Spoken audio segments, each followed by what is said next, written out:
அன்பு உள்ளங்களே, அனைவருக்கும் வணக்கம். நான் பார்வதியின் ஜனனம் பற்றி சொல்ல இருந்தேன்.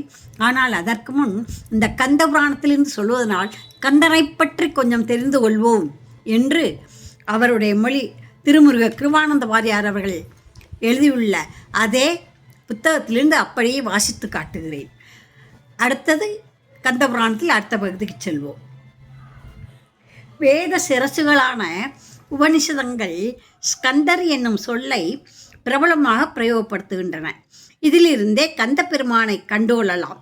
ஸ்கந்தம் என்றால் தோல் என்று பொருள் கொண்டு வலிமைமிக்க தோள்களை உடையவன் கந்த பெருமான் என்று புலவர் போற்றுவர்.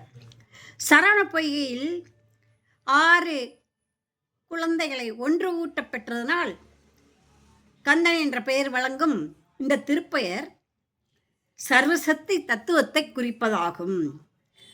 சூடாமணி நிகண்டு கந்தனை 31 பெயர்களால் சுட்டுகிறது. அதில் முதற் பெயர் முருகனாகும். சொன்னால் பிறப்பொழியும் சூராய கூற்றகளும் எந்நாளும் பேரின்பம் எய்து நெஞ்சே முன்னால் பொருசூரன் வல்லுடம்பு போழ்த்த அயிலேந்து முருகவேல் என்னும் மொழி என்று அருளிச்சிவார் ஸ்ரீமத் வாமன் சுவாமிகள். மூவா பெருமையுள்ள தேவாதி தேவனாம் முருகப்பெருமானின் வரலாற்றை விளக்கும் இந்த கந்தபுராணம் காஞ்சி கந்தகோட்ட பெருமான் திகட சக்கர என்று அடியெடுத்து கொடுக்க கச்சியப்ப சிவாசாரியாரால் பாடல்கள் பாடப்பெற்றது.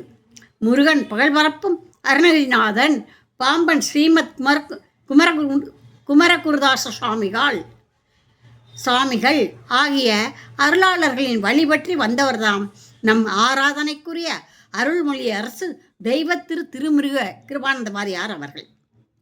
அருமகனடியார்கள் இவ்வரிய நூலை ஓதியுணர்ந்து மகிழ்வது ஒன்றே இதனை அருளி செய்த வாரியார் சுவாமிகளுக்கு செய்யும் வழிபாடாகும்.